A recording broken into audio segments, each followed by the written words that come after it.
Mga kapatid, dito na uli kita sa pagsaliksik sa ating banal na kasulatan ng ating Panginoon. Ang ating pag-usapan ngayon ang tungkol sa pagkukumpisal, ang pagtatapat natin ng ating mga kasalanan. Nung nasa kabilang relihiyon pa kita, nasanayan nating kumpisal sa kapwa natin tao para magtapat sa aton mga kasalanan. Ngunit kakaiba ang sa sinasabi sa Bible na kapag nagkumpisal tayo, diretso tayong magkumpisal sa ating Diyos.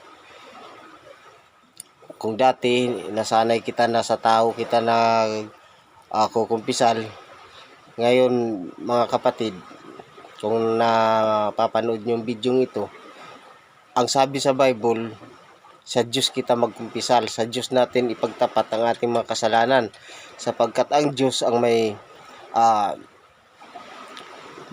kakayahang magpatawad sa ating mga kasalanan, hindi yung taong tulad lang din natin.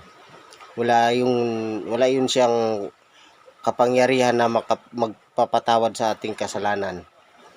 Ang nakasulat sa Bible mga kapatid, ganito ang mababasa natin sa Awit 32:5.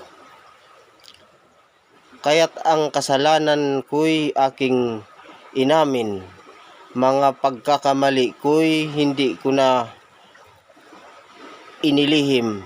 Ako'y nagpasyang sa iyo'y ipagtapat, at mga sala ko'y pinatawad mong lahat. Yan ang sabi ng awit mga kapatid, nakasulat sa awit. Ang kasalanan niya raw ay hindi niya nilihim sa Panginoon.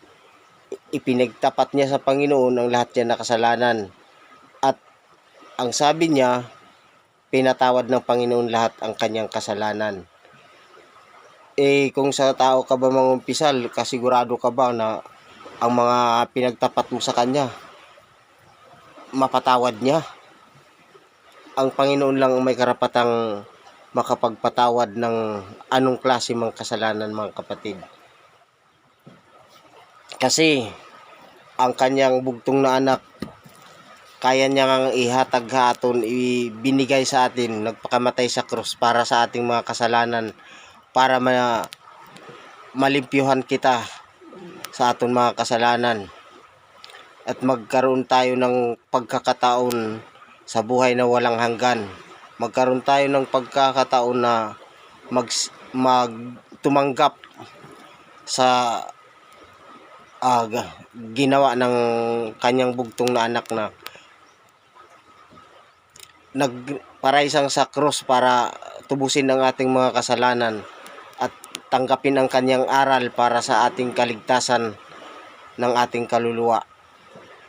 Mga kapatid, kung nagustuhan nyo ang video, paki-like and share la. Damo nga salamat. Magandang hapon sa inyong tanan. God bless sa lahat.